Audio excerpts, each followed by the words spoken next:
Greetings hobbyists, this is Arsanzavul, and in this video we're going to have a look at how we can add panel lines to complex and rounded objects. So this problem was sent to me by Felipe, he's one of my patrons, along with these wonderful people. If you find the channel helpful and you, like me, think that it's really important for these sorts of videos to be free, please do think about heading over to the Patreon, as it's what allows me to fund things like buying new equipment and things like that to make these videos even better. So as I said, Felipe sent this awesome model over. It's this Gundam head that he's creating, and he wanted some panel lines to go on this rounded part here. And using the normal methods of panel lines, which we've covered on the channel, there's some links in the description if you want to have a look at those, doesn't really work on this object, because if I come into edge mode, we can see, well, it's quite complex as a mesh. It's relatively high density, and that's going to cause a lot of problems with effectively the way Blender does calculations for a lot of these add-ons. So we have to do things a little bit more manually, but again, some add-ons are going to help make this faster. So for example, I'm going to be using Hard Ops and Box Cutter for this. You could do it without Hard Ops and Box Cutter, but it's an add-on that's particularly useful. I'd really recommend you go out and get it. There's a link in the description if you are interested in that. So what we need to do is tell Blender where we want to cut our panel lines. So we need to make a cutter to be our panel line.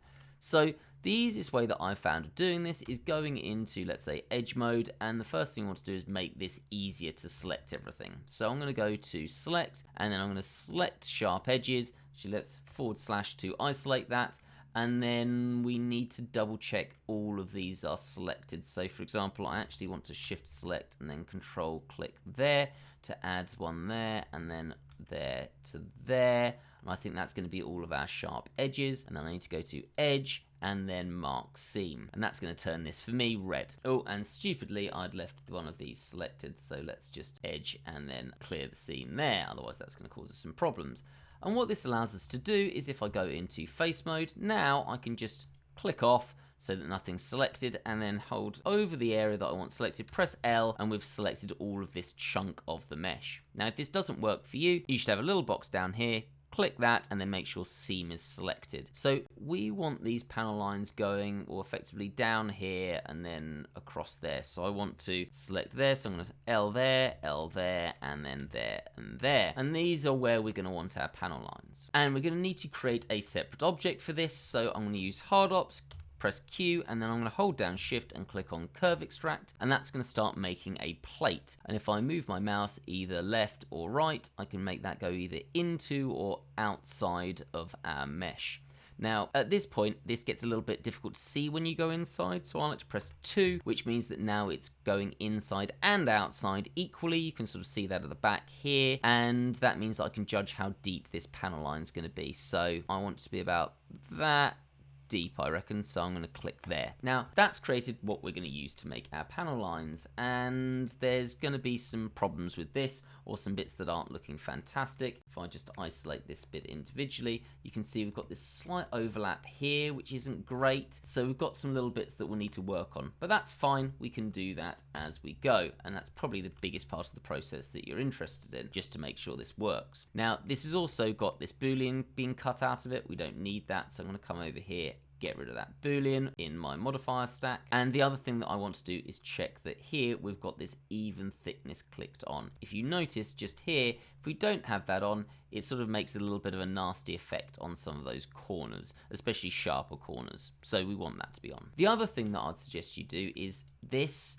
and let's say down here is very close to these edges. That's going to cause a bit of a problem as well. So I'm just going to go into face mode, just select these faces that are sort of going to be here, or at least those edges, so there, and then there, and then a little bit further as well. And I'm just going to come into front view, and I'm just going to G and X those just to be a little bit further along. And I'm going to do the same thing here as well. So let's select up to there, G and X, so that effectively this comes a little bit further, so that we don't have problems with our panel lines. You'll see what I mean later as we start creating the panel lines. Then we just need to, well, create our panel lines. Let's firstly mirror this across. So I'm just going to select the plate we made, Alt X, and then just move that across. So we've got this working on both sides. And then we need to start telling Blender, well, where exactly do we want our panel lines to be? So I'm going to come to side view, and I'm going to press Alt and W to come to box cutter, and I want to press D, and I want to change this to be an N-gon cutter. And importantly, I want to turn cyclic mode off, so we've got an N-gon line.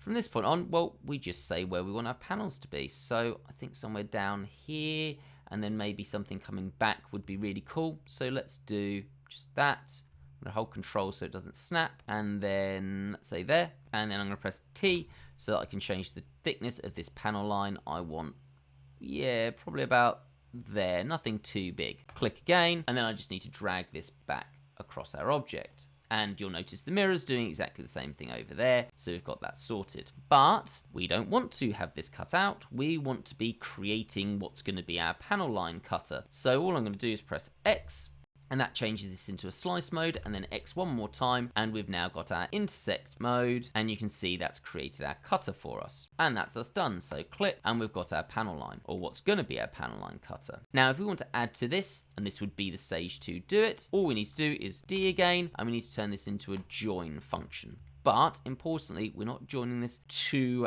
our overall object. We want to press Q, ever scroll, and we want to join this to the cutter that is intersecting our plate. So I'm just going to come here, let's do something like that, and then maybe let's do a little bit of a sort of zigzag wheel just to be a bit more funky, and then back there again, double click, and then I'm going to drag that through to somewhere like there, click, and we've got that confirmed, and you can see that brings this part back. And then let's do one more as well. Okay, there we go. We can hide that cutter now, and we've got where our panel lines need to be. Now, we might get some issues with this, and even if we don't, I'm going to create some issues so I can talk you through the problem. But theoretically, what we should just need to do is click on this object, shift click on the thing that we want the panel lines to be on, press Control and minus, and that should cut that out. We don't want this in fast, we want this as exact. And will this have worked? Let's hide that. Yeah, that seems to have worked fine actually.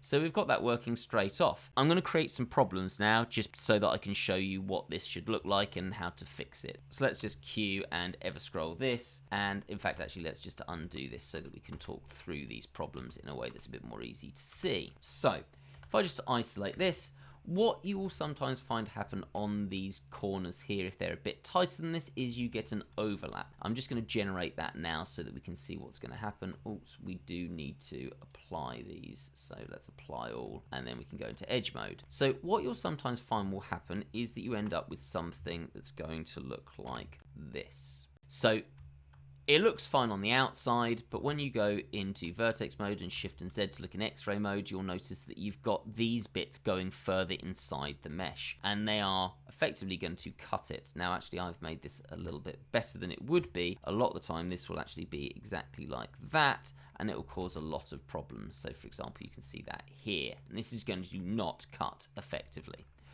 The way you solve that, if this happens to you, is you just need to, for each of these, you just need to merge them to the point where you want them to be. So get rid of this inside portion. So you just press M and then at last, and it takes that vertex that you've got selected to the last one. Now, if you've got machine tools, this is even faster. You just click, shift click, and then press 1 as long as you've got Smart Vert turned on. If you're not sure of what Smart Vert is, there's a link in the description to a video on that, and it does lots of other funky tricks as well. So that one needs to go to there, and that one needs to go to there. And then once you've done that, on each of your edges, this will normally be on the inside corners. So for example, there, and maybe here. We'll have that sorted, and then you can just go back about the normal process of shift select and Control and minus, and we'll get that sorted. So that's how to solve that problem if you have it. There we go. Some panel lines on a complex rounded object with no problems and being perfectly 3D printable. If that's useful, please do hit that like button. It really helps share the video around and it helps the channel grow, so I really do appreciate it. And if you do want to head over and look at the Patreon, you get all of these videos ad-free and a week in advance. Have a great day, guys.